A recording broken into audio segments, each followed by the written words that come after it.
Hello,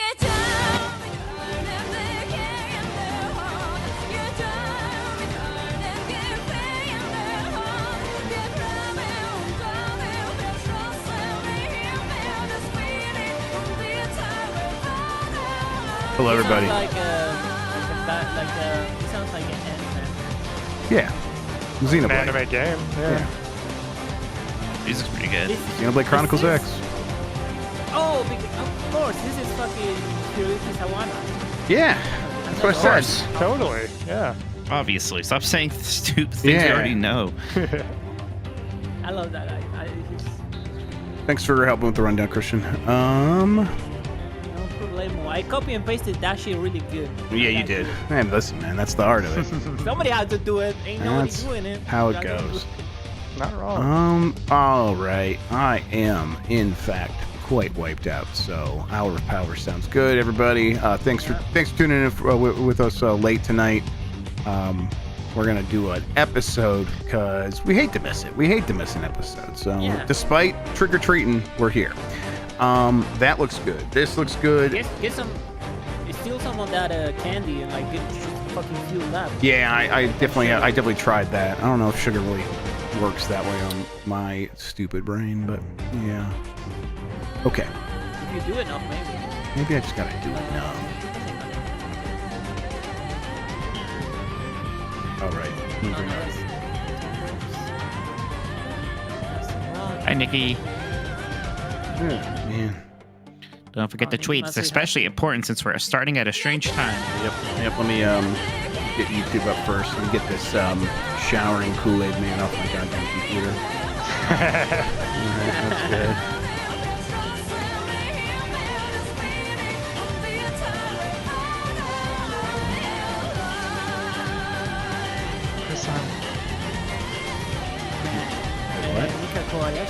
What's wrong, Jeff? I just saw a weird thing on YouTube I was trying to find, and I couldn't find it anymore. But then Sean said Chris San. Oh, that Chris San. Okay, I was conflating that with Chris Chan. I was like, wait, why are you talking about Chris? For some reason, the way you were like, hey, what? I was like, oh my god, they announced a Switch 2. Yes. That would be how you would find out, though. It's me being like slightly bemused. Yes, exactly. I agree. I feel like you've explained things to me like this before in that tone. That's why I was like, oh shit, it's happening. All right. Is the like button freaking out for everybody else on the comments? It's freaking out for me. The what? No. The like button. It's like constantly. Oh, it's so weird. No. Maybe it is. I don't know. It's hard to tell now. All right. I'm going to tweet, and then we'll get started. I'm ready. Same. Test. Yeah, it's ready.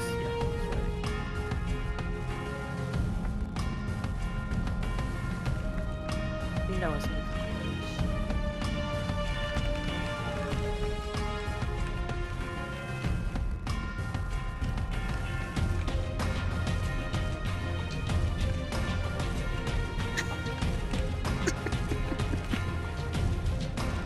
Yes, Winnie? I just read Chris Pratt's. Oh, yeah. It's kind of cute. Kind of sweet. I should have also dressed up as a tuba. What was I doing? Yeah, if you like that OST, I recommend you listening to the Aldo Noah Zero OST. That's the same guy to the Attack on Titan, the first seasons also. Same guy, really good. And the one I really like is the 86 anime OST. That's also for Sawano. Shit, that guy fucking cooks.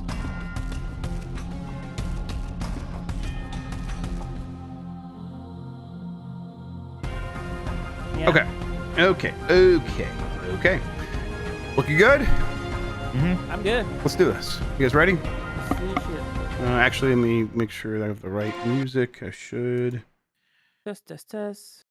Is there a lot of delay for me? It's hard to tell. Clap on 1, 3, 2, 1. I went out with 3, 2, 1, go. That came through because I have the noise gate on.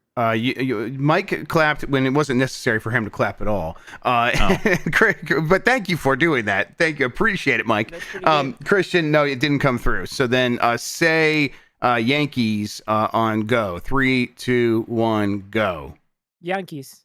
Yeah, it's close enough. Yeah, it's just a tiny little delay. That's like standard delay for Christian. Yeah. Standard delay. Okay, we good. Yeah. It's gonna be only the standard speaking over people. All right, let's see here. I am ready, I believe. Let's. You guys hear that? Yeah. Yeah. Yum, yum. All right, I'm gonna count us in. All right. Let's do this. All right. In 5, 4, 3.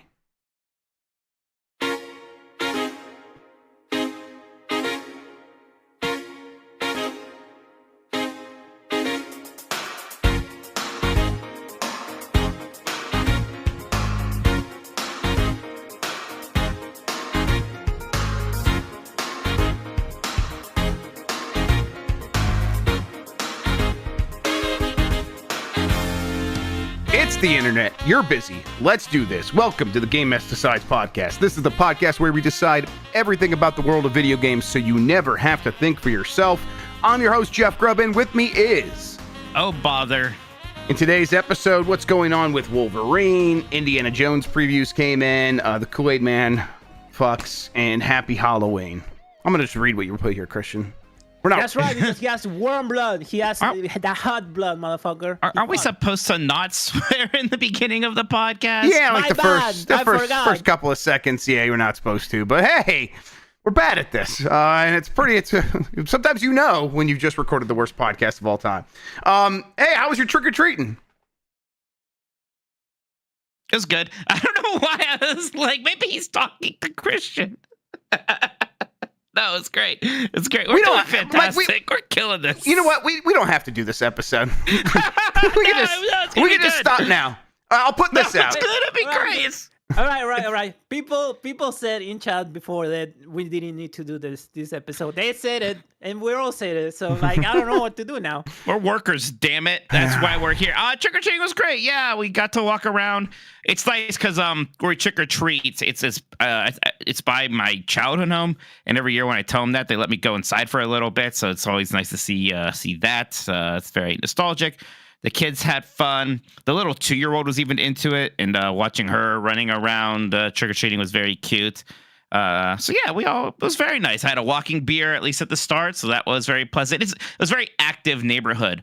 The only bummer is, I left my bowl of candy out, and, usually, like, that goes. I came back this time. There was barely a dent in it. Not many trick-or-treaters. At least not many. Maybe my house seemed unapproachable for some reason. I don't know.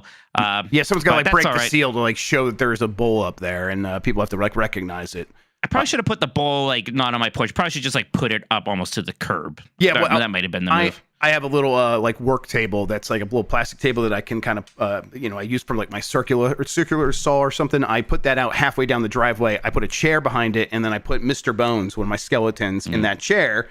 Turn on his red eyes. He looks very approachable. So that was getting pretty roughed over. They came for the Pokemon cards and the chocolates, and I think they left me a few. Oh no, I think they left me. We got some jump scares happening apparently on the video version. They left me only a handful of candy necklaces, and that's it. Well, that's something though. That's something. Yeah, did you fix your Jack Skellington?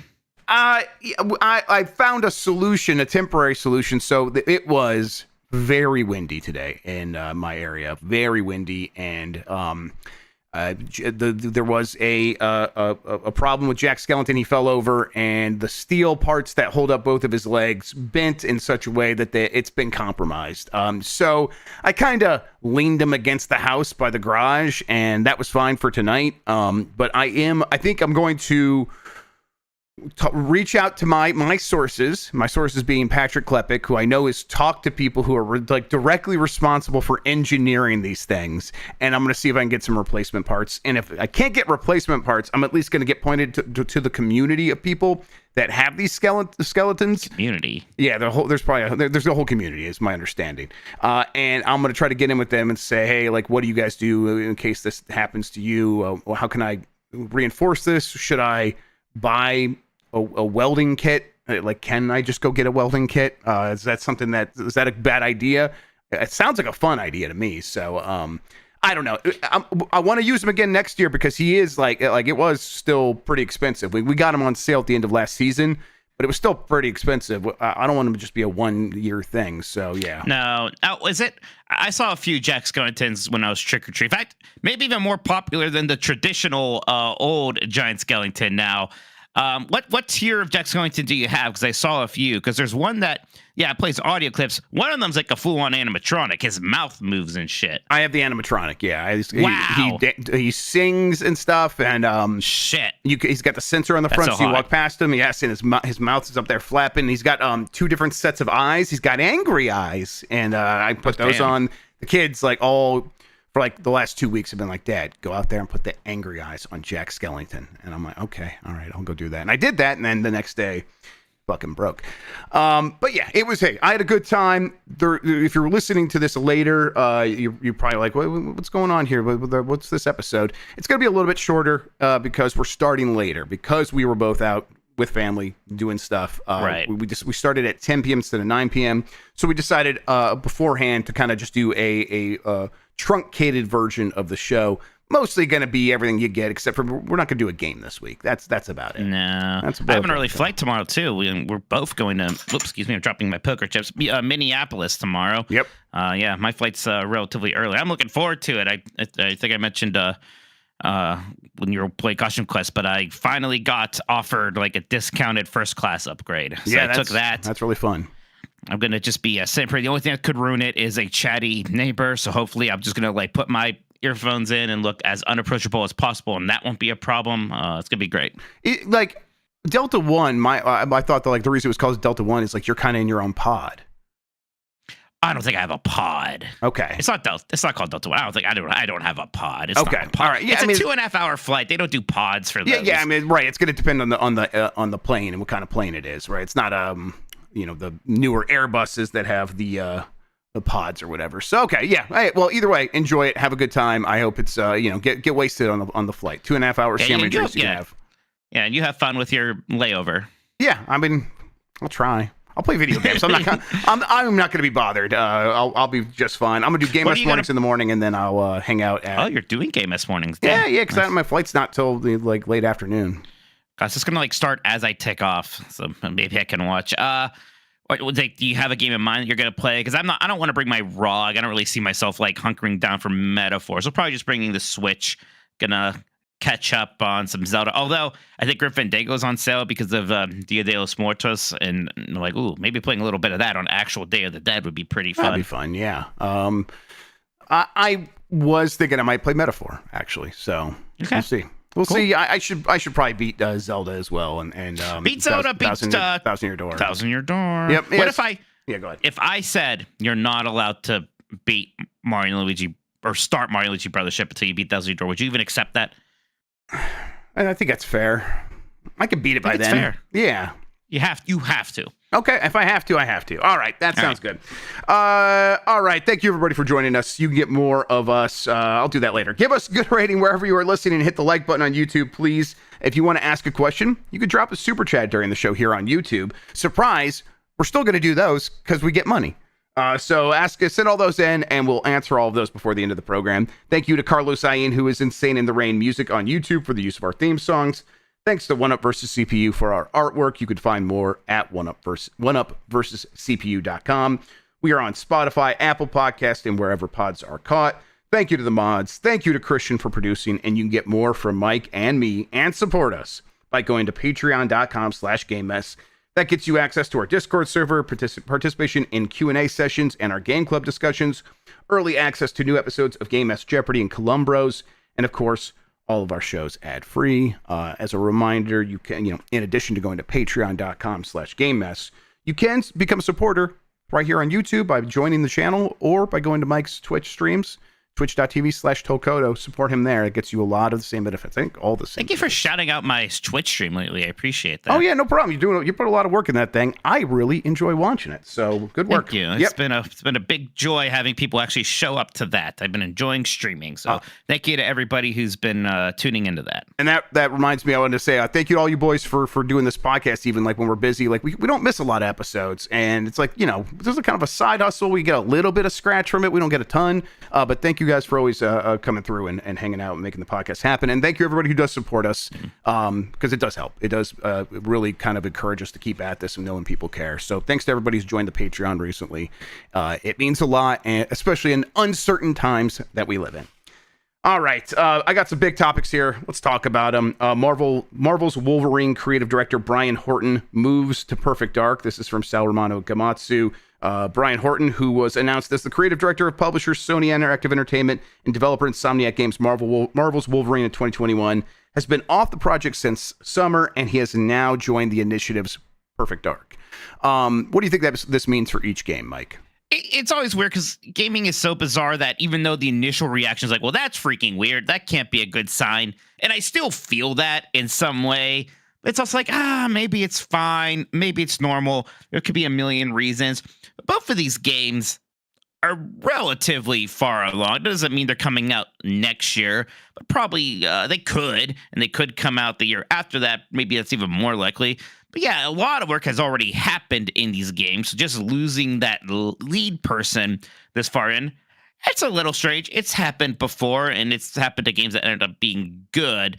But it is kind of like, well, what's going on there? Why did that happen? Yeah, I mean, it could be as simple as, they felt like, I know the Wolverine's in a good place and I'm a little burnt out. Maybe I need a change of scenery. And then Perfect Dark comes along and say, hey, we're a change of scenery and we'll give you lots of money. I guess, but like the part of me is like, yeah, Insomniac, that seems like a developer you want to keep working for. But, I don't know what it's actually like to work for them. And again, there's a million other factors that could be at play there. But like in terms of just like, well, you want to stick with Insomniac or take a role with the initiative, maybe it's a little scary. But if you're that level creative director, that's still one position that's very much in demand. Oh, yeah. But you don't have to be quite as worried about sort of moving around, picking your projects, leaving a project halfway through to move to something else. Yeah. If you are that senior of a developer, you can kind of pick your spots a little bit. So, that probably wouldn't be too much of a concern. And who knows, like, from the outside, like, oh, Insomniac must be great, and the initiative is uncertain. But it's like, I don't know. Maybe it's the point at which each of these projects are at.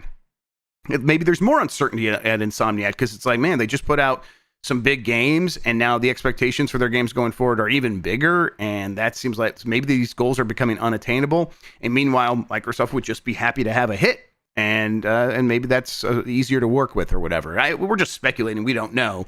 But for the games themselves, I think Wolverine's going to be just fine because Insomniac seems to have the institutional knowledge to do these games really well each and every time. But I don't know. Is there any reason for concern for Wolverine from your perspective?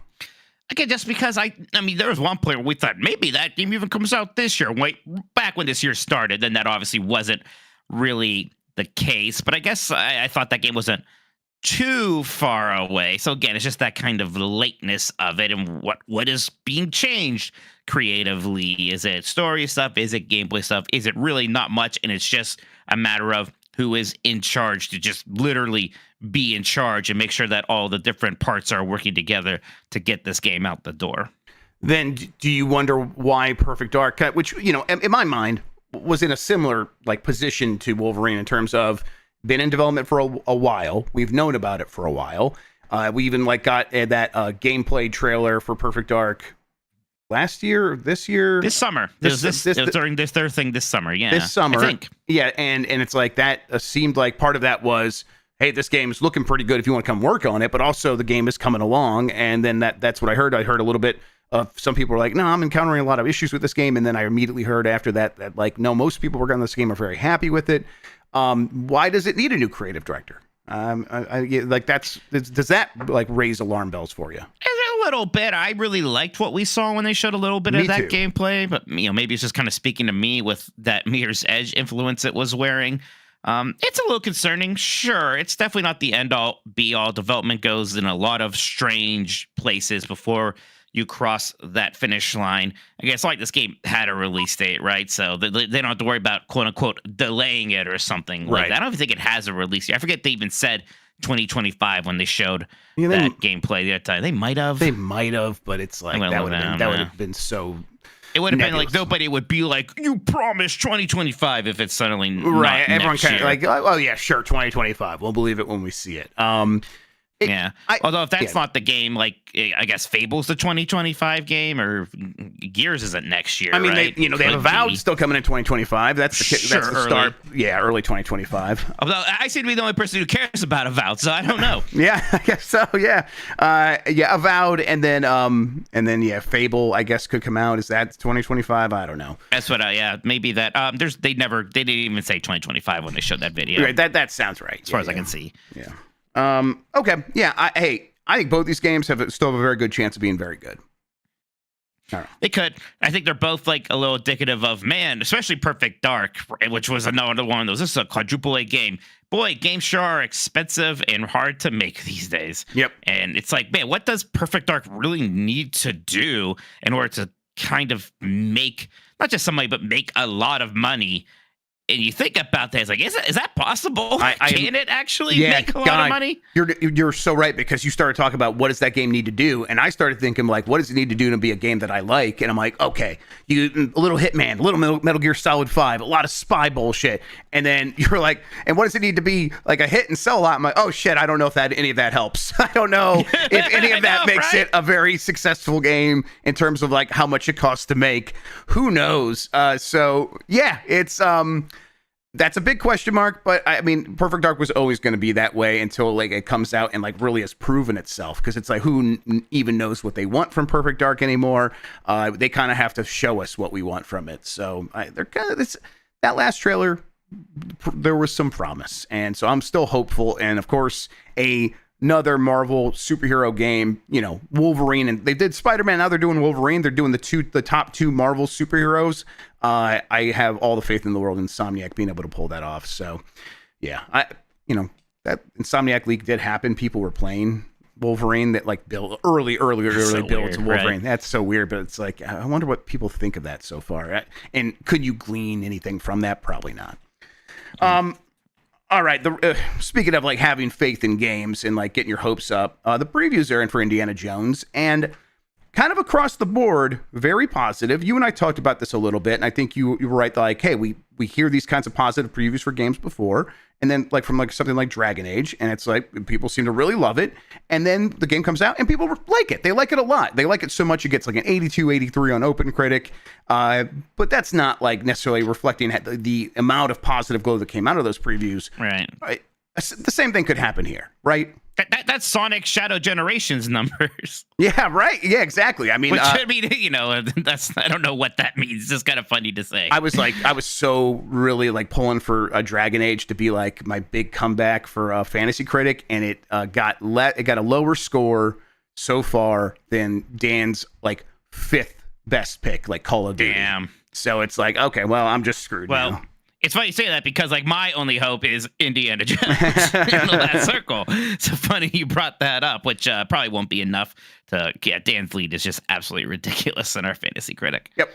I like machine games. I love machine games. I love their games. So I was always like, hey, they could really make this work, but it's a licensed game. It's they're going to have to try some stuff that makes it more Indiana Jones.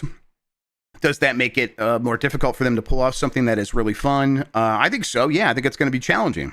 But according to these previews so far, they have met that challenge. And at the very least, it sounds like this will be a good game. Whether it's a great game, whether it's a great circle or not, it's going to be a good game. Do you think it really could have the juice to kind of get up to that next tier? Yeah, I think at least critically, right? Sales. Who knows? Indiana Jones has been in such a weird place, especially in terms of, am I gonna like this? Because I do still carry a torch for Indiana Jones. I still like that character. I still like that franchise, and have been starving for a really fun Indiana Jones experience. Some of the other things that throw people off don't bother me at all, like the whole first person thing and stuff like that.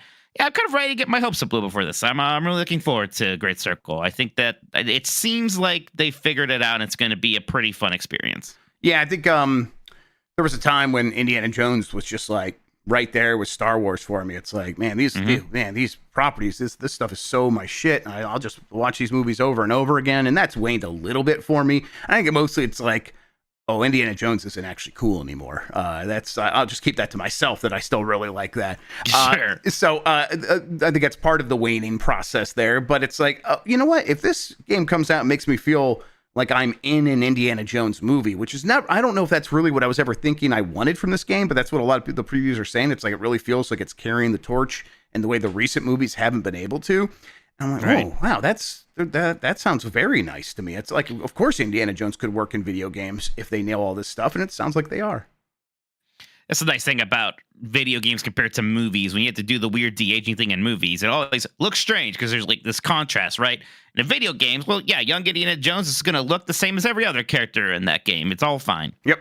I am hopeful, and Machine Games, at the very least, I expect the story part to like really hit, because I think for as much as I'm not a story guy in games, the Wolfenstein stories are incredible to me, mostly because those characters are so great, and I think they're going to be able to do that here as well. All right, I don't mean to call people out in chat, but JD Camp just said Indiana Jones and the Crystal Skull is the only Spielberg movie I've ever seen. What? That's insane. The only Spielberg movie you've ever seen. That's crazy. That's Oh my God. crazy. Uh-oh, you all right? Yeah, Chris Pratt sent a super chat saying that there is a who behind me. You can't stomp who's. Thanks, Chris Pratt. I appreciate the heads up. Oh, okay. Yeah, you should watch some. You should watch Jurassic Park or Jaws or E.T. Go or watch something. the first episode of Columbo, which is directed by Steven Spielberg. There you go. There you go. You have a good. Watch some weird shit. Go watch AI. Yeah, there you go. That's the one to start with. And That'll really. BFG. Yeah, sure.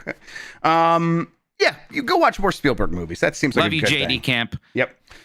All right. And then Machine Games said, this is a story for Mikey's. Indiana Jones runs at 60 frames per second on Xbox Series X and Xbox Series S. Yeah, I mean, it's a little bit. I was like, yeah, I kind of hope so, and then that's kind of what's becoming apparent.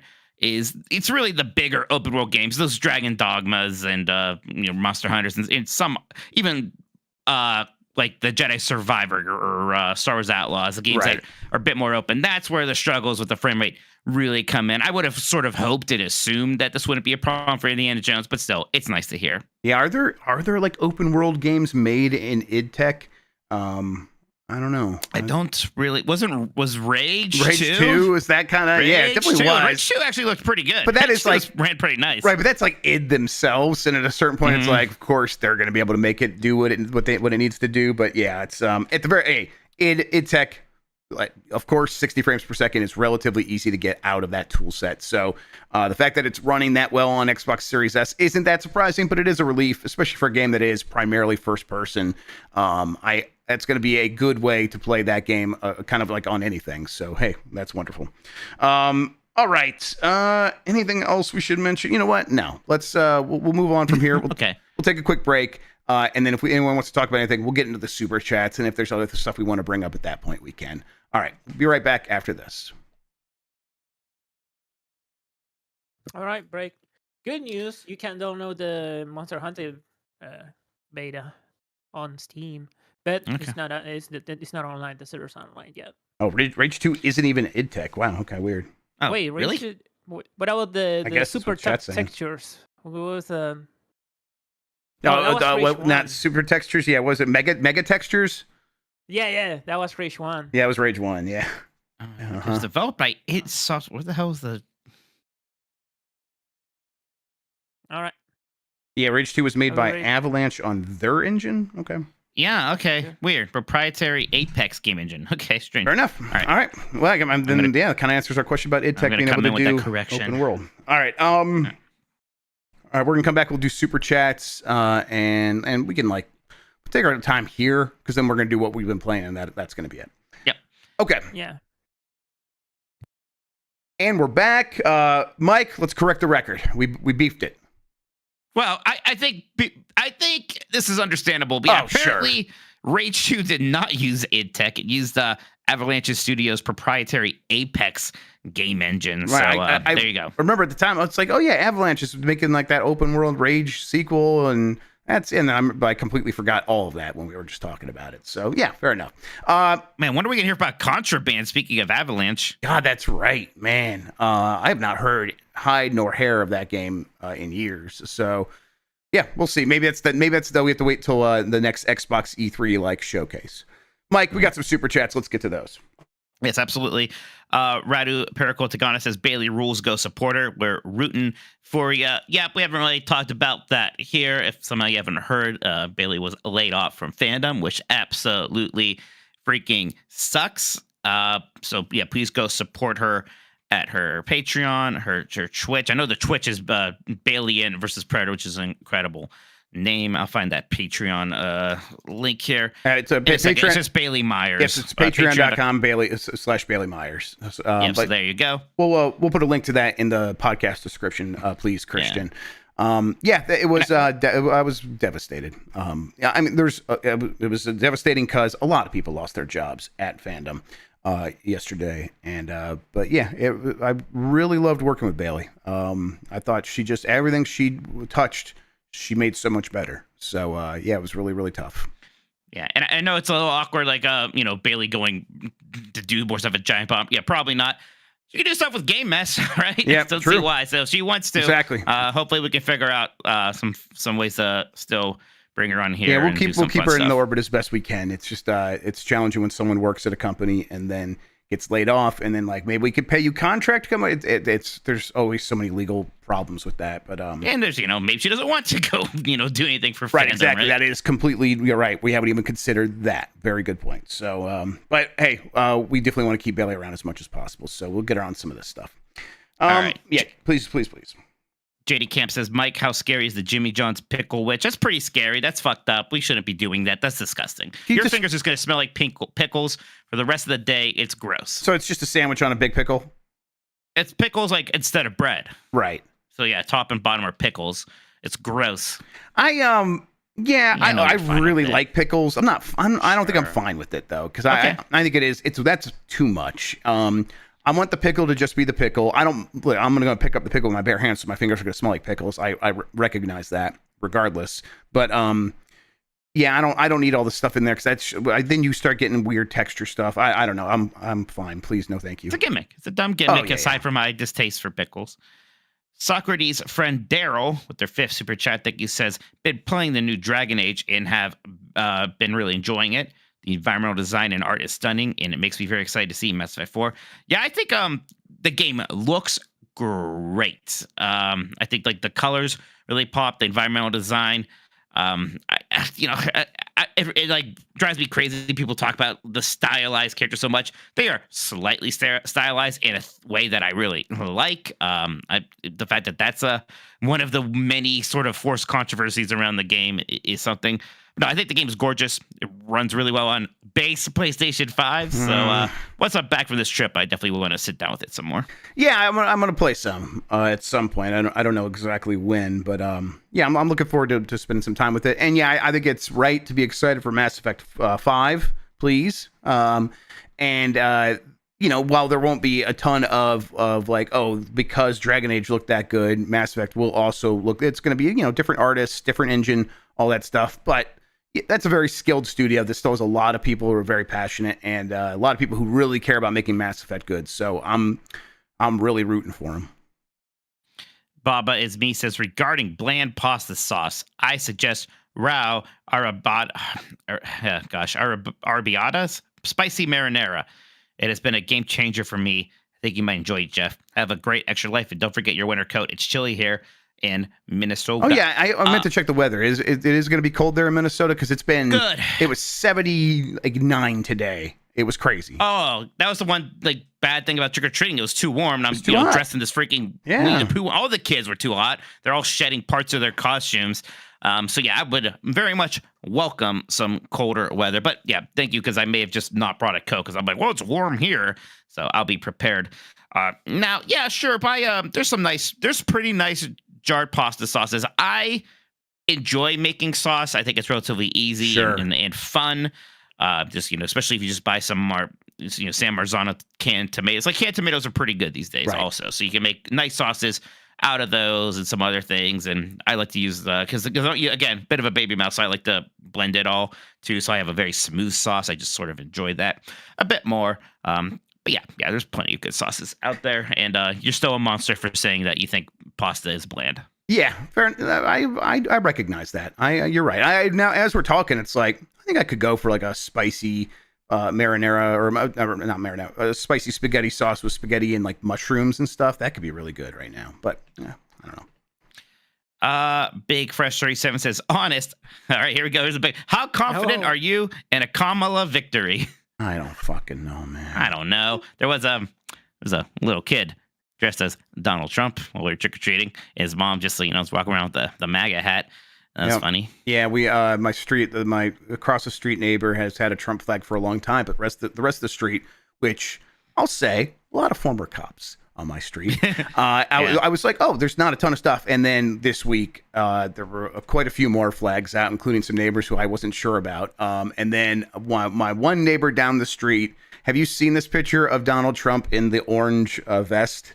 Okay, so he's wearing like the bright orange vest that you have to like the safety vest. And the contrast of that vest and his skin makes him look like a blow up doll. It's insane. But one guy who is clearly MAGA was dressed up as that version of Trump, and I was just like, oh man. I think that's the thing that broke me a little bit tonight. Was like, oh, I don't know what's gonna happen. I was feeling pretty good, and now I'm like, I'll tell you this. I'm pretty confident that Trump's going to win Ohio. He is probably going to win Ohio. There was a time where I'm just how much more support and signs I see for him, like this time, even compared to the last couple elections. He just really has cornered this state somehow. Yeah, I think early on when Kamala was first coming into the race, part of me was like, she could win Ohio, and now I don't feel that way. So no. Yeah, I don't know. Not super confident, but I still think she's going to win. Sure, it's like I am. Yeah, I don't have expectations. I'm preparing myself for all eventualities. Yep. Yeah. Go ahead, Christian. Despite her best efforts to like fuck the election, I think she's gonna win. Yeah. She definitely has ended up running a campaign that was much closer to Hillary Clinton's campaign than I ever thought anyone would ever try against. So good fucking luck. Way to go, idiots. All right, keep going. You're just mad that she didn't go on Joe Rogan. Yeah, of course. That would have solved everything. Bruno Trigger says, just back the EGM compendium, which keeps looking better and better, and saw you're both contributors. Can you share what you're writing for it? Yes, Jeff. If you haven't seen, Jeff and I are officially contributing to that EGM book that you may have saw smash Kickstarter not records, but it will pass its campaign on Kickstarter. So it's not exactly sure what we're writing yet. There's kind of it's something we actually have to nail down. Probably should have written that today, but very busy, so I have to write that when we get back. But it's kind of based around memories and the influence of the magazine is sort of the stuff there. Yeah. I'll probably add some of the magazines to my tablet to read on the airplane. Just some classic issues. Read through some of that stuff. See if it really sparks anything specific. But it's like at the very least I'll be able to write about how important it was to me and how it's like. The one thing that did occur to me is like when I was reading as a kid, like, these people, they feel like they're pretty serious. Like they take a lot of this stuff pretty seriously while also being able to have a good time. But they all seem like they take their jobs of writing about video games pretty seriously. And then eventually working with those people and finding out, oh, yes, they do. They really care about every word that they are putting down. And it was inspirational to realize just how serious they took it. Okay. Yeah, I mean, we talked about before, and I talked about, our kind of journey and, working at BitMob with XEGM people. And I even got to, when I was freelancing a bit, I did get to write in the print magazine EGM. And that's like it's still hung up over there. So my family framed it for me, right? So I'll talk about that stuff and all that. So yeah, I'm looking forward to it. If you haven't backed that yet and our involvement makes you a little bit more excited, probably do that now. I imagine it's probably easier to back it now than wait for it to release and then try to pick up a copy of the book. I don't know. I'm not in charge of any of that, but it. Just go back it. Just go back it. I almost swore. I almost said a swear, but I decided not to. No, I'm going to do it. Oh, shit. Back it, bitch. There it is, everybody. You heard it. Wow. Powerful. Did it. You gotta give. I was like, I gotta give. Next one here is from El Grug. It says, shout out Grubb for taking an extra hour to find out what is going on with Ridge Racer to tell everyone on this podcast. That is correct. That's why we delayed. So what have you discovered, Jeff? What are the streets saying about Ridge Racer as you were trick-or-treating? It's fucking dead. No, come on. I know it's Happy Halloween! Oh, that's so scary. The scariest thing possible, right?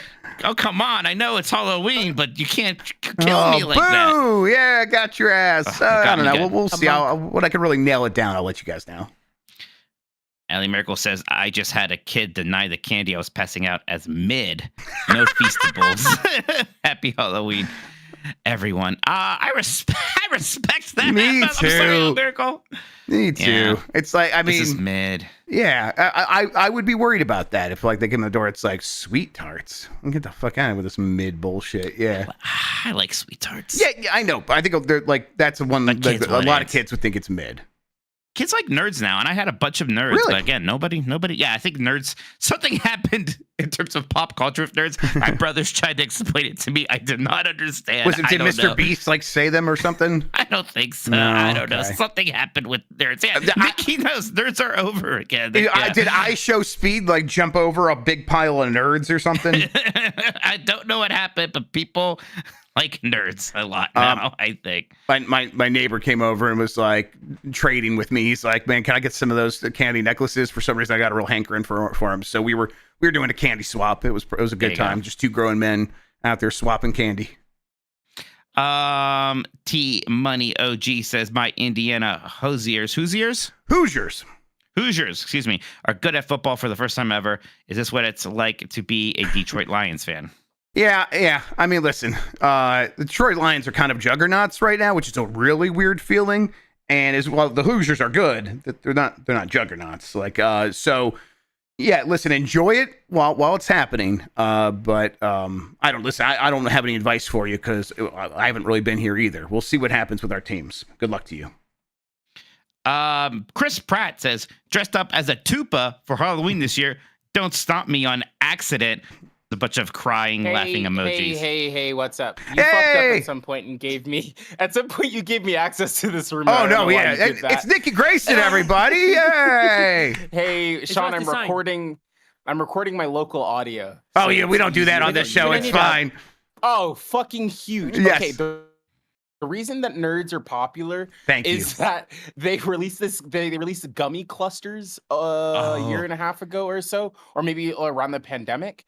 And the kids loved those because they were chewy and crunchy like nerds. Whoa, and really? That's why and because they were at home eating so much candy,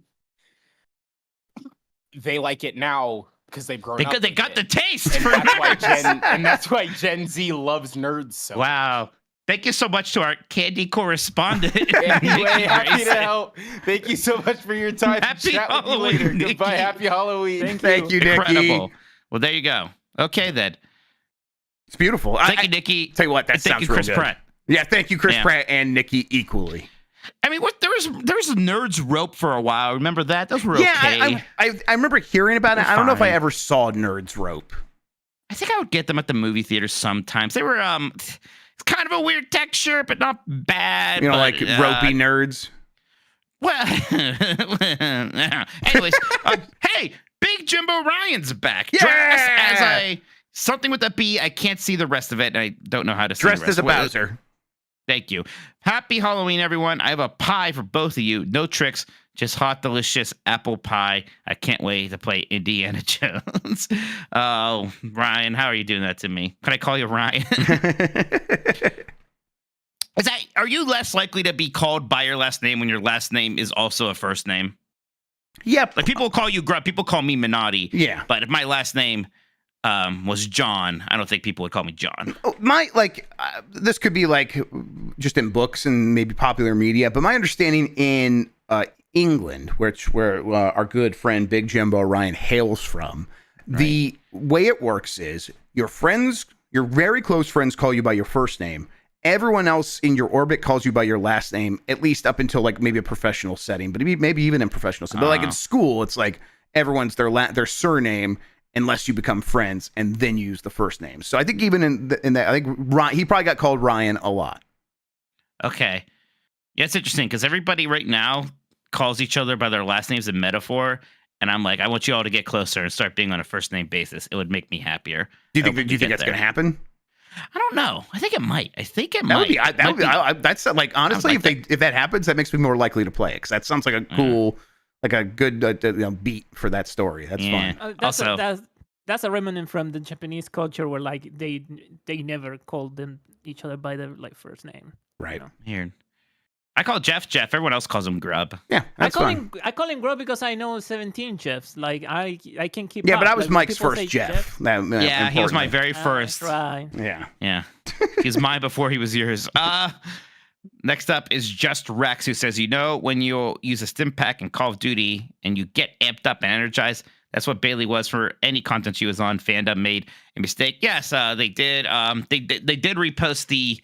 Giant Bomb reposted the voicemail dump truck where I talked about Mouse Mingle, and she had the greatest reaction ever to that, which I thought was a nice little tribute, fun thing to do. So check that out. Like we said, hopefully, we'll be seeing Bailey around, at least on her own stuff for sure, and hopefully we'll get to do fun stuff with her some way, somehow, still as well. Yeah. It's I tell you what, the people that made the decisions were not thinking about the benefits it had to Giant Bomb content. I can promise you that. Yep.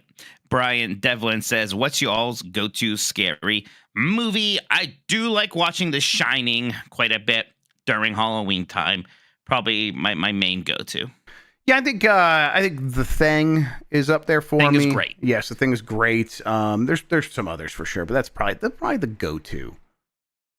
Like Dylan says, I saw a kid dressed as the Tunic Fox and a kid dressed as Asterion today during Trick or Treat. What are your favorite costumes you saw this year? I had to say, my nephews and nieces, of course, had good costumes, but my one nephew was dressed as the Timothy Chalamet Willy Wonka, and it looked pretty cool. good. That's then, good. his little sister was the 2-year-old was an Oompa Loompa. That was very cute. They didn't do the green paint, but still pretty cute.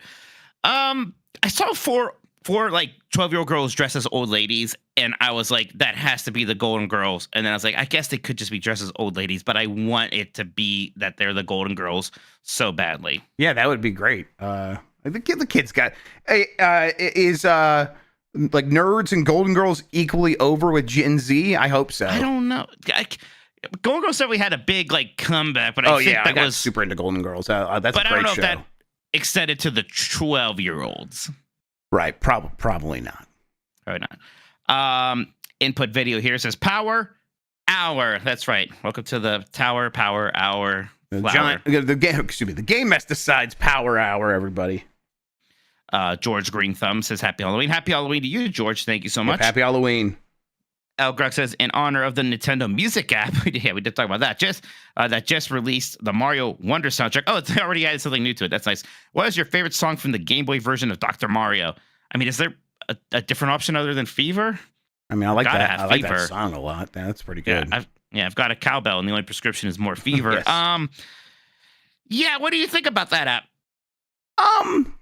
Okay, so the thing about the Golden Girls, I have nothing on this. Get out there and find me answers, Nikki! Get on the streets!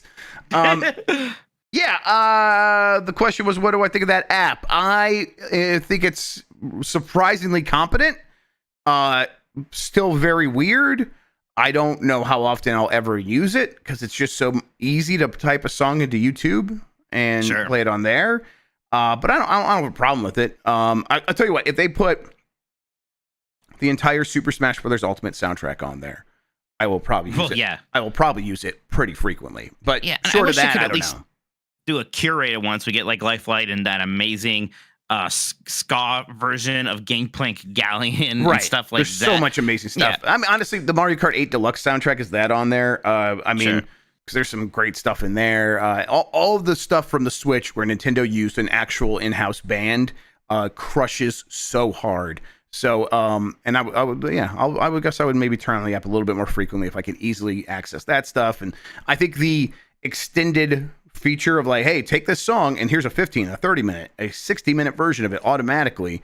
That's pretty neat. That's a cool feature. It's smart. I think sorry. I was going to say the spoiler warning feature is absurd to me, but cool, fine, whatever. Yeah, I did laugh when I got a spoiler warning before the app opened. Yes. Yeah, I think the app itself is well designed, seems to work well, and I like Nintendo music. it's a little. I like dread that this is going to be some new drip feed thing for them. Like we didn't get that many albums to start. That's like that's 22 only albums or okay if something they like that, yeah. if they really start adding a bunch. I don't want it to become like NSO every couple of months. Here's 2 more. Great. So hopefully that really expands quickly. But it's still so Nintendo, right? Even Disney will just put its fucking music on Spotify, right? Mm-hmm. They're as obsessed about IP as anybody. And there's still like weirdness. Like, are they just doing this so that they could still get around, like not letting people cover their songs, and they aren't really crediting musicians properly on this stuff? So there's like, I like using the app because I like Nintendo music, and it's of course it's still exciting to me to like, oh wow, Metroid Prime, and I hope they add the songs I really care about. It's still a little weird. Yeah, I mean, if they do Metroid Prime, they obviously got to credit Tommy Tallarico. So of course. Yep. Next up is from Wes Dietrich. Says Dietrich? Wes Dietrich. That sounds way better than Dieteretic. I watched The Fly tonight. Which animal would you most want to get your DNA horrifically fused with in a teleporter accident? Crystal the Fox. Oh, come on. It's got to be something that can fly. You want to fly at least. Yeah, right? I guess I do, yes. I mean, now, my memory of the Fly, I watched The Fly when I was way too young. Sure. Can he fly? Because my memory was he just got super fucked up. Like, maybe he can't actually. I guess I never saw the movie, and I just assumed that, of course, he could fly. Yeah, maybe he could. I don't remember it well, but like the visual I have coming to my head is just him in agony. So okay. Well, in that case, it doesn't seem like it really matters what I get spliced with. It's gonna suck. He can vomit. Says, hey, it's Denzel. That's very funny. Yeah, we'll just say a rhino. Rhinos are cool. I like rhinos. Okay, sure. Yeah. Brian O.O. says, got another drink on the flight. Have either of you finished or committed time to 9 Souls? Really liking the skill curve in the story so far. I think it's coming to Switch or did, or it may be coming to Game Pass too. But hopefully I can get to it. So it must be coming to console soon, yeah. I started 9 Souls, and I get it. I like it, but I think I might have bounced off. I don't know. Well, I'll try to get back to it, but there's just so much else I'm playing, and Astro is really kind of throwing a wrench into everything else. That's the reality. Is me speedrunning these levels is such my shit that it's hard for me to focus on anything else. And Derek says, thank you in advance for doing Last of the 10 Dogs on Tuesday. Will help with election anxiety, I'm sure. Happy Halloween. Oh, God. Yeah, that's going to be then. Yeah, shit. For you, it's a special Last of the Nintendo 24 coverage of the US 2024. Yeah, we're going to be looking at a map the entire time. Decision 2024 live, everybody. Yeah, not on Game Best Decides, which made sense more.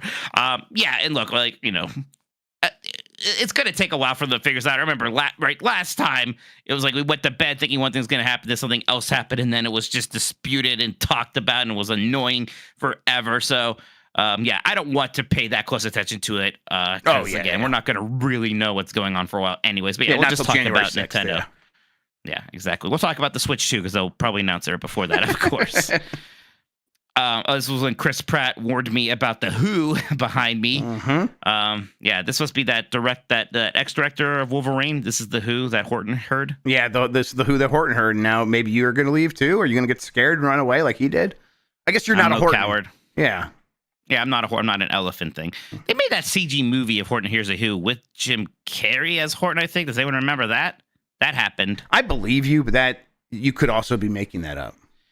I mean, I'm pretty sure there's definitely a CG movie about Horton, and I think Jim Carrey was the elephant. They did a lot of the Dr. Seuss's, which they did. The Cat in the Hat was Mike Myers.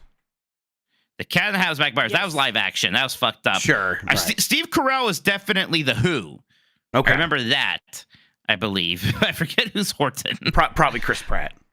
It'd be weird if it was Jim Carrey because he was. I guess it's not weird, but he was, the Grinch so famously. Yeah, but that would make it more likely, right? Because they're like, that movie was very successful, so let's get the band back together. That's how executives at these companies think. They made a Lorax movie that was pretty successful with Danny DeVito as Lorax, which is good casting, and I think Taylor Swift as like some boys or crush girl. All right, Nikki, tell us what's going on. Expert, and it was Jim Carrey. Okay. It was all right. Was the guy that you're talking about in that flick? Horton. The elephant. Horton. We did it. All right. Thank you so much, Nikki. Thank you, Nikki. movie is about he almost killed an entire population. Right. Yeah, it's Yeah. Dr. Genocide. Seuss's genocide Guilty drama. about Right. it. Yeah. And what's weird is that the Who's are also the people from the Grinch, so there's a connection there. Make you Those are think. Who's also. All right, bye. Yeah, thank you so much, Nikki. The connected Nikki universe. If Yeah. Nikki comes back with another tip, do we have to pay them Probably. No. for Yeah. producing? Yeah. No. No. Not for my salary. I'm being told no. All right. Cool. Good. Okay. I'm glad that message got through. Next up is from I got pulled down a little bit. Oh yeah, Empanada Eater says I'm running my first 10K this weekend and need some game music to keep me pumped up. I have Ridge Racer, Tech Ed, and even that Burning Ranger song. Hell yeah! What am I missing? Thanks for all the great streams, even during tough times. You're welcome, Empanada Eater. Maybe you get a Delight Club playlist going with Gamera 2000. Good call. Gamera and, 2000 will get you going. Incredible Crisis. Yeah, that's good stuff. What's that movie? Challengers. I know you said games, but I know everyone runs to that Challengers soundtrack, so maybe throw that in there as well. That's what is that? The Nine Inch Nails man. The 98 Days Trent Later, Reznor? Trent Reznor. soundtrack. Yes. How did I know? Yeah. I mean, listen, I don't I know. just slipped my mind because I'm old and my brain is broken. But I am impressed you knew. Thank you. I appreciate that. Yeah. R-Truth says, oh, sorry. Yeah, R-Truth says, hey, Pikachu and Papa Smurf. What's up? What's up? If you hear me, stand up and say what's up. I hope you all are having a happy new year. What's your New Year's resolution? No, you wrote Revolution. You were right. You did write Revolution. My YouTube crashed right then. So Oh, I had hell to yeah. guess. I was like, is he making a joke about the old pay-per-view with it? All right, Jeff, let's say you had to make a New Year's revolution right now. What would it be? Yeah, I'm gonna stop. I'll stop being so blue. I'm gonna treat the Lady Smurf much better. It's gonna be great. Don't worry about it. Thank you so much, R-Truth. Smurfette. Smurfette. Lady. Smurfette has weird lore. She was like an evil Smurf that they turned good. Right. She was supposed to infiltrate the Smurfs with her sexual From wiles. Gargamel. Yeah. And it worked to the extent that all the male Smurfs love her. Yes, right? They're like, exactly. very impressed. Right. And yes, so Gargamel was going to use women against the Smurfs, and their goodness turned her back into being good. Yeah, my New Year's revolution is to learn even more Smurfs lore. There Perfect. you go. Bring that Austin to Taylor the next podcast, please. Absolutely. Everyone will love that. Austin Taylor says, I don't like scary games, but for Halloween, I played Resident Evil 7 today. It scared me so bad, it made my balls hurt. For shoot. Never experienced that before. Can you be so frightened that you're like, biology is like, we can't possibly bring another creature into this world? Right. Like, because like when you get adrenaline, right, it does like make things like shrivel and like go like up there so that you like it protects it, right? Your body does that automatically. So did it do that so hard it hurt your balls? I guess so. Man, good luck with that. That game, man. Oh, I should play that game. Scary game. Kitty Catman 93 said, long live independent games media. Remember, we will follow you boys everywhere, or I mean anywhere. Thank you, Kitty Cat. Thank you, Kitty Cat. Appreciate that. We're not there yet, but you know, it's always good to know perhaps there's we're here for now. Contingencies. Yes, we're here for now. Chuktowski says 1422-1171-2682-6733. Pokemon TCG code or sleeper agent activation code, you decide. Yeah, I do feel kind of murdery now, so weird. Yeah. I want to take down the government. Yeah, we probably should have like a Discord channel for people who want to share friend codes for this. There's already a Discord channel to share your friend codes. There you go, everybody. Oh, there you go. Get in there, make There it it happen. JT says, I know like 5 Matts. Last names are the only way I could refer to any of them. Last names are almost always more interesting than first names. I used to hate being called Minotti, mostly because it was always teachers who would do it when they were mad at me for like daydreaming and not paying attention. Minotti! I guess so. Yeah, it's kind of aggressive when you say Minotti like that, right? Yeah, it's literally like it reminds me of movies where there's like a cubicle worker and their manager comes and yells at them. That's what it always reminds me of. Maybe mine's the exact reverse because it's so easy for people to yell, Jeff! Like that one, like so they always went to that first. So then Grubb, it was people were just like using Grubb when it was like when I had a camaraderie with the person. So I have warm associations with Grubb, but whatever, you can call me whatever. I like both. There's someone else at the site that really like gets last named like me and you. I feel I get called a lot of things, right? But yeah, Minotti comes out a lot. No one would ever call Dan Reichert. No, that'd be weird. No. All right. Next one is from Ryan M. Cobb. First super chat. Thank you. Ryan says, "Go to bed, gents. Happy Halloween. Be excellent to each other and party on. Appreciate your Bill and Ted."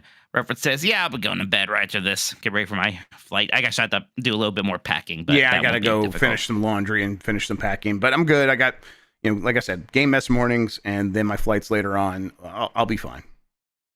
El Grog says Jeff should talk about the Nintendo playtest because he's wearing a mask, and Nintendo will never suspect that he is a Batman who's in Ohio.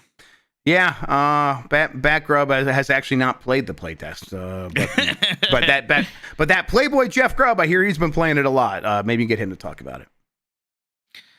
All right, that's it for now. If you guys have more super chats, get them in before the end of the show. We'll make sure we read them on air. Thank you so much for all of the support. Jeff, back to you. Yeah, let's do that last break. We'll come back. We'll talk about what we've been playing. Thanks, everybody, for hanging out with us tonight. We'll be back right after this. All right, an ad is playing right now, I think. I Yeah, don't know, I just inserted an ad, so yeah. Oh, insert that ad, boy. Yep. Let's try to get them there, although YouTube wants to just throw them all over the place now. It's annoying. Yeah, YouTube fucking I gotta sucks like OBS warns me. It's like we're about to play an ad, and I can like stop it if I catch it, but I don't always catch it. Okay. Just bring it back. Yeah, let's just bring it back. All right, Mike, we're back. What have you been playing? All sorts of stuff, right? Played a bit of Dragon Age: The Veilguard. Enough to be really impressed with the visuals and the performance and stuff like that. Also enough to be a little bit scared of how much I'm going to enjoy the combat personally, if there's going to be sort of enough depth there. Maybe it's fine. Maybe it doesn't need to be that deep, and I'll just have fun with all the sort of RPG stuff. But again, very early in there. Don't have a whole lot to say right now. We'll try to play more once I come back from Extra Life. Yeah, I like I said, I'm interested to spend some time with it myself. I've liked some BioWare games for sure. I really like all the Mass Effects for the most part. Not Andromeda so much. I think it's a bad game, but Dragon Age never fully clicked with me. I think the one I spent the most time with was Origins, and I liked what I played of that, but I didn't finish it. And then Inquisition didn't work for me, and I don't think I ever tried to. But that's whatever. But I don't know. This one looks like it might have appeal. But I'm with you where it's like, is that combat gonna like just lose my interest, and then that's gonna cause me to lose interest in everything else? There's a chance. What's weird is I have played all the Dragon Ages, and I've always liked them. Definitely liked Origin the most, and even 2. I was like, that's fine, and don't hate that. Inquisition I was pretty good with. Maybe not like some people who, a lot of people really love that. I wasn't quite that into it. But yeah, I never had a huge affinity for Dragon Age. I wasn't somebody who's like really excited that Dragon Age was coming back and all that jazz. But still, like what I played, we'll get further into it. Sounds good. I've been playing Call of Duty. In fact, we all played a bunch of Call of Duty after last Nintendo's last night. And I think that's a really fun Call of Duty. I'll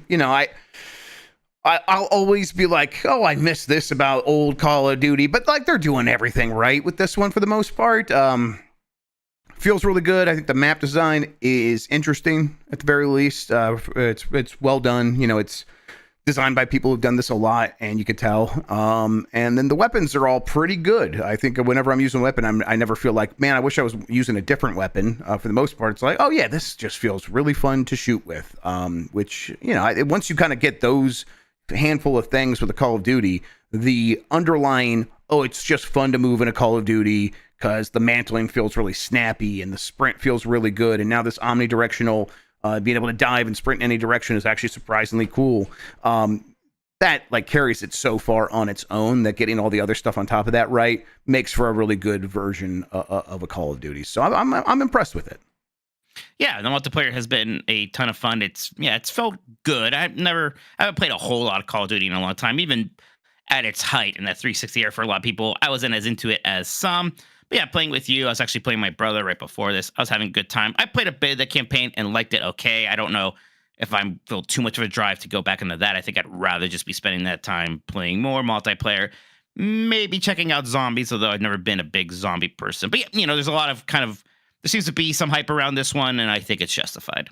Yeah, we were mostly playing that, not Kill Confirmed. What was the name of the it's the one with the high value target? Yeah, the HVT, the high value target. Yeah, that's been the mode I've been playing. I think it's a good mode where on each team at any point, there's one player is kind of tagged as the high value target, and they're worth more points if they get killed. So you kind of have to be aggressive to search down theirs. Kill order, right? Yeah. Yes, and you got to be defensive too. Yeah, it's a good game mode. It's just a little twist on team deathmatch. Right. It's nice. It's cool because it's like you when you become the HVT on your team, you get like full intelligence of like where the other team is, where they're coming from. You can see them on your mini map, but they could see you like through walls as well. So it's like everyone gets drawn to you, but you can like really set up a strong defensive position. We had a couple times where it's like I found a good corner and everyone was with me, and I was calling out targets and we were just taking them out, and it felt very like dramatic and intense. And then there was a couple times where it's like, I got to be the HVT when I was out on my own, but I could see everybody and I was just catching the other team off guard, and I was just like ripping them apart for like 5-6 kills in a row.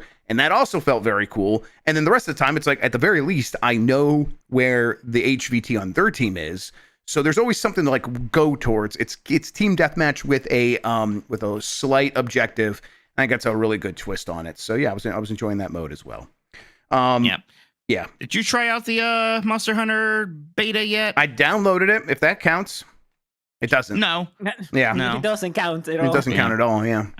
I'm so curious because I played it on PS5 and it's definitely fun.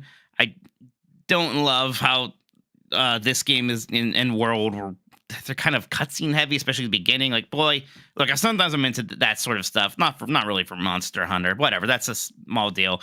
Performance, yeah, seems questionable on PlayStation 5. Maybe it'll get better, but I'm very curious to see how it's going to be running on PC once people start digging into that build. You can download that now, the PC. Yeah, it's on Xbox and PC. I'm not going to download it. I'll just let other people make videos that tell me what to think about its performance. Yeah. I mean, you can check it on your PC. You're always like... No, I don't want to do that. Like, I don't know if it runs in my PC. Oh, okay, don't do it then. I might do it on my PC because since I have not touched the PS5 version, and you told me that the base PS5 version has some issues. I'm like, well, maybe I'll just see what it looks like on the 4090. I bet it will be better. So yeah, I might do that. Although I know we're going to spend a lot of time with that game when it comes out. So, and there's so much to play right now, maybe that feels like a bit of a distraction. But I'm still very excited about that game. And that Pokemon trading card game Pockets. You know how little I like to play mobile games, but there's something fun about both the collecting aspect of the cards here. It's nostalgic for me because some of them are callbacks to those original sets back when I was playing Pokemon cards when I was like 13. And then like the gameplay stuff, they've simplified the mechanics in a way that's better for short bursts. I think it's actually a pretty smart way of doing it. It's kind of Marvel Snapifying it a bit, right? Like Marvel Snap, probably the last mobile game that I played. I'm enjoying it. And even just opening the packs is great. Yeah, that was what I was about to say. Like opening the packs, it seems like opening the packs is the main thing because I downloaded it and like it takes a while for you to like unlock the multiplayer. And even when you unlock that stuff, you only play against like the AI. It's like you better do all these tutorials first. Yeah, it's very much some onboarding. Yeah, it's more about like the packs than the. Well, I think that's fair. I think it is very much about the digital card collecting thing. That is not new to mobile apps for this kind of thing. So I think that's very much the focus. And then they give you a way to battle with those cards if you want. Mm-hmm. But I think there's going to be a lot of people who are like just into this to complete their collection. And they've made a game where that is completely viable. So yeah, that's fine. And then I am curious about getting in there and starting some battles. I just downloaded the game myself. I'm letting Emmy open the packs because again she's getting into Pokemon. But I am like kind of keeping an eye on. I'm like, okay, when should I start getting to a point where I can go through this tutorial and figure out the battles? And that's going to be happening soon. We're not like obsessing over the game or anything like that. Definitely not going to put any money into it anytime soon. So, at the very least, it's just really well presented, right? It's just the opening packs feels good. The crinkle of the packs feels good. It's got a good, the pop and fizz that has when you are doing these actions feels really cool. So, and the art. The art of the cards. Yes, and the art on the cards, which a lot of that apparently is from real cards, but hey, boy, it looks great on here. Yeah. I haven't seen a lot of that. It makes me want to buy real cards. I like when you make a game for the phone that's like, it makes me like invest in the real stuff. You got a good stuff there. Yep. I hope Disney's working on a Lorcana app at some point. They gotta be, right? Because that's like going to make a lot of money if they do that. You would think. Anything else, Mike? Gosh, that's, I think, all the big stuff, really. I mean, of course, more metaphor. I'm just, loving it and gonna, plug away at that.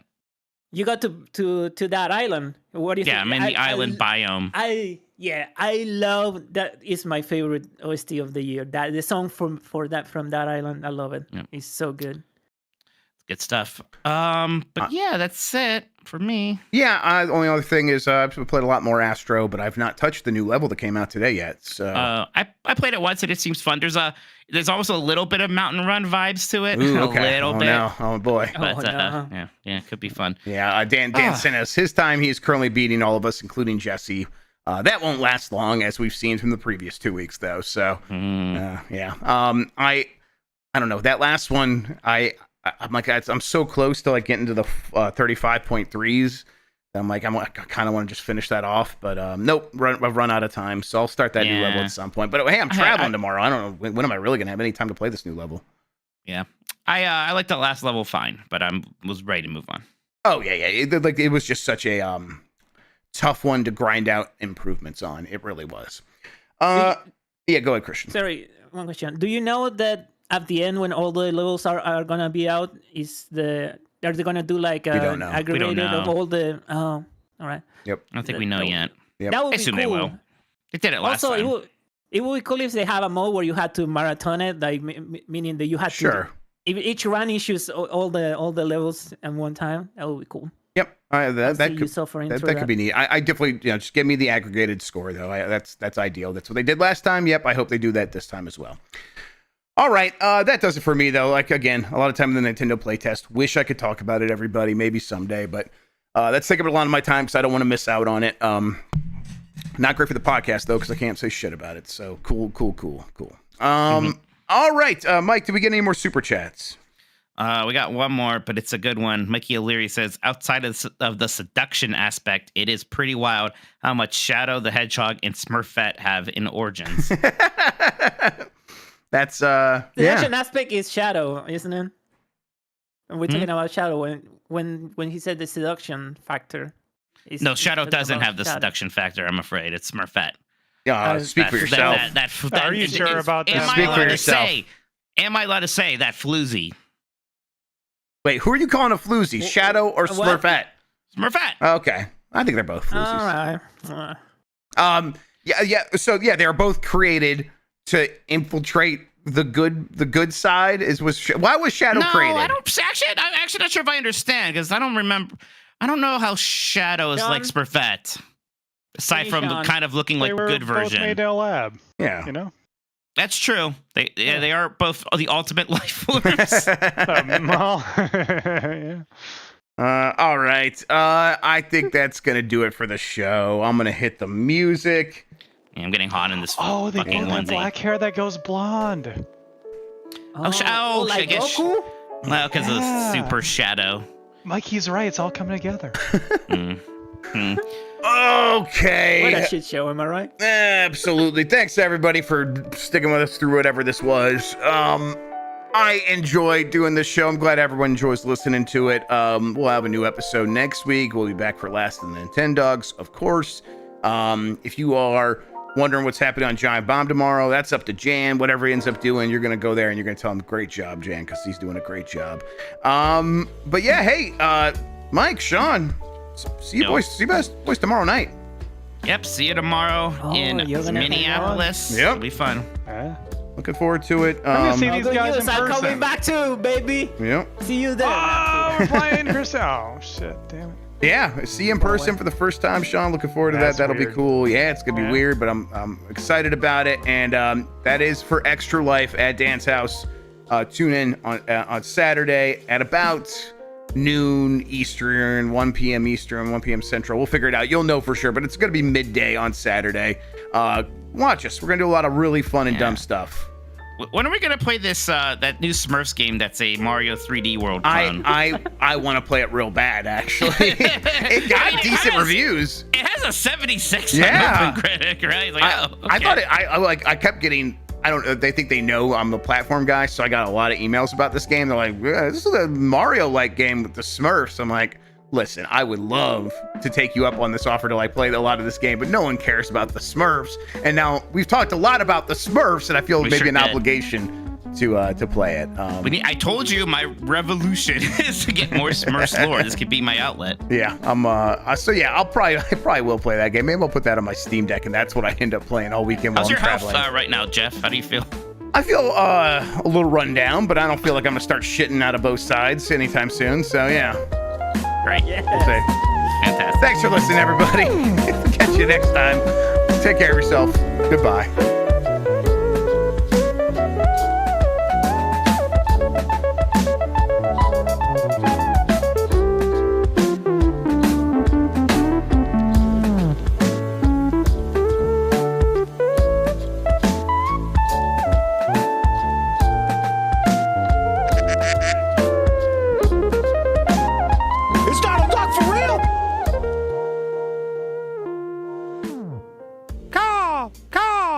I am an animal. 3 inches of girth? What?